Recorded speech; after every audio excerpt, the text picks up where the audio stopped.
दोस्तों 3 फरवरी 2019 को English literature TET का जो पेपर लगा था उसकी आंसर की आ चुकी है और कल मैंने वो आंसर की देखी।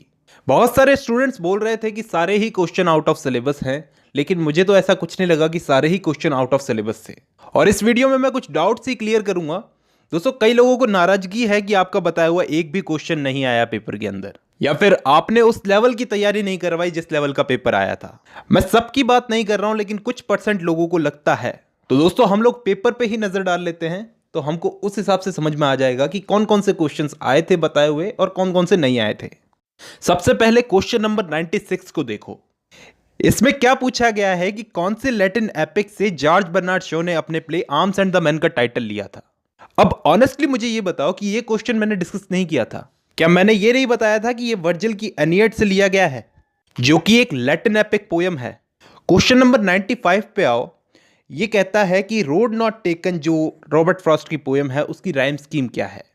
क्या हमने इसकी rhyme scheme iambic tetrameter discuss नहीं की थी? आर के नारायण की जो नोवेल है द गाइड, उससे सवाल पूछा गया है क्वेश्चन नंबर 93 कि जो रोजी का हस्बैंड था मार्को, उसका प्रोफेशन क्या था?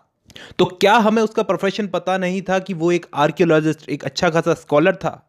क्वेश्चन नंबर 55 जिसमें यह पूछा गया है कि कौन से दो बर्ड्स थे जिनको सॉलिटरी रिपर से कंपेयर किया है अपनी पोयम द सॉलिटरी रिपर में विलियम वर्ड्सवर्थ ने? नाइटिंगेल और कुकू बर्ड। ये मैंने पढ़ाते हुए भी डिस्कस किया था, बाकायदा क्वेश्चंस भी बनाए थे, उसमें भी डिस्कस किया था। और ये क्वेश्चन नंबर 50 जाने कितनी बार मैंने डिस्कस किया था कि doctor Alexander Manette a tale of two cities वाले डॉक्टर साहब, उनको कितने साल बेस्टिल के किले में कैद रखा गया था? दोस्तों कितनी बार डिस्कस किया था कि 18 साल। अब मना कर दो, ये भी नहीं बताया था। क्वेश्चन नंबर 44 शैले की स्काइलार्क में जो हर एक स्टेंजा की राइम स्कीम क्या थी?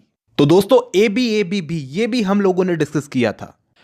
क्वेश्चन नंबर 25 डिट्टो ऐसा ही क्वेश्चन मैंने आपसे पूछा था कि प्रिंस ऑफ इंग्लिश एसेस किसे कहा जाता है? इसका जवाब चार्ल्स लैम्ब है। सेम टू सेम ऐसा ही क्वेश्चन मैंने डिस्कस किया था।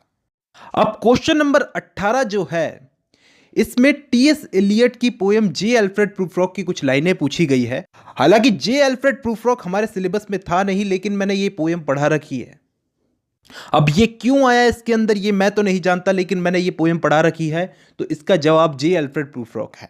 क्वेश्चन नंबर 14 कि प्राइड एंड प्रेजुडिस को ओरिजिनली कब पब्लिश करवाया गया था? दोस्तों मैंने तो डिस्कस किया था कि इसको 1813 में पब्लिश करवाया गया था। अब आप लोगों को याद नहीं रहा तो इसमें मेरी क्या गलती है?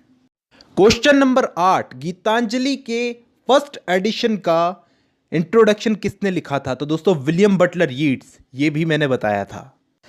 क्वेश्चन नंबर 6 इसमें पूछा गया है कि अ टेल ऑफ टू सिटीज में एक प्रिटी फिगर, मतलब एक बहुत ही खूबसूरत सा कैरेक्टर जिसके गोल्डन हेयर हैं और ब्लू आईज हैं, ऐसा कैरेक्टर किसका था अ टेल ऑफ टू सिटीज में? एक बार पढ़ने पर समझ में आ जाए कि लूसी मेनेट का यह कैरेक्टर था।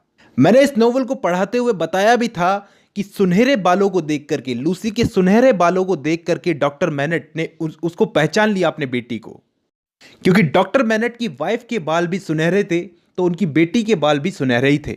अब आप लोग खुद सोचो कि इसमें लिटरेचर कितने परसेंट थी और ग्रामर कितने परसेंट थी। लिटरेचर में भी बताए हुए मेरे 7 से 8 क्वेश्चन तो आ रहे हैं, और भी कई स्टूडेंट्स अगर देखेंगे तो वो कहेंगे कि ज्यादा ही थे सर। कई स्टूडेंट्स तो बोल रहे थे ज्यादा ही थे सर। ठीक है, फिर भी अगर आपको लगता है कि हमने जो क्वेश्चंस डिस्कस किए वो नहीं आए पेपर के अंदर, तो शायद आप एग्जैक्ट मुझसे पेपर मांग रहे थे कि आप एग्जैक्ट एक एक क्वेश्चन को डिस्कस करो जो पेपर में आने वाला है। मुझे कैसे पता होगा कौन से पेपर में कौन सा क्वेश्चन आने वाला है? मैं दोस्तों गुस्सा नहीं निकाल रहा हूं, मैं सच बोल रहा हूं। एक बात बताओ, मैंने आपसे कभी ये कहा कि मेरा ये कोर्स ले लो, ये पीडीएफ ले लो, वो पीडीएफ ले लो, वो खरीद लो, ये खरीद लो? जितना हो सका मैंने ऑनलाइन ही पढ़ाने की कोशिश की, ताकि सस्ते में सबके बजट में आ जाए, हर कोई वीडियो को देख सके। 5-5 मिनट की छोटी वीडियोस के अंदर ज्यादा से ज्यादा इंफॉर्मेशन डालने की कोशिश की। और आप लोग चैनल पर जाकर के देखना, 70 से ज्यादा वीडियोस अवेलेबल है। 70 से ज्यादा सिर्फ एमपी टेट की वीडियोस अवेलेबल हैं। इतने तो क्वेश्चन तैयार करके मैं एक पीडीएफ तैयार कर सकता था और उसको पैसे में बेच सकता था, लेकिन नहीं बेचा। खैर छोड़ो, जो कुछ भी है। अब ऑनेस्टली अपने दिल पर हाथ रख के बताओ, क्या आपने जल्दबाजी के चक्कर में क्वेश्चन को ढंग से पढ़ा था? जो भी आपके सामने क्वेश्चन आए थे उनको ढंग से पढ़ा था? अगर नहीं पढ़ा तो गलती किसकी? मेरी? गवर्नमेंट की? अब गलती को एक्सेप्ट करो चाहे मत करो, कोई दिक्कत नहीं है, मैं तो वीडियोस ऐसे ही बनाता रहूँगा। आज की वीडियो में दोस्तों बस इतना ही।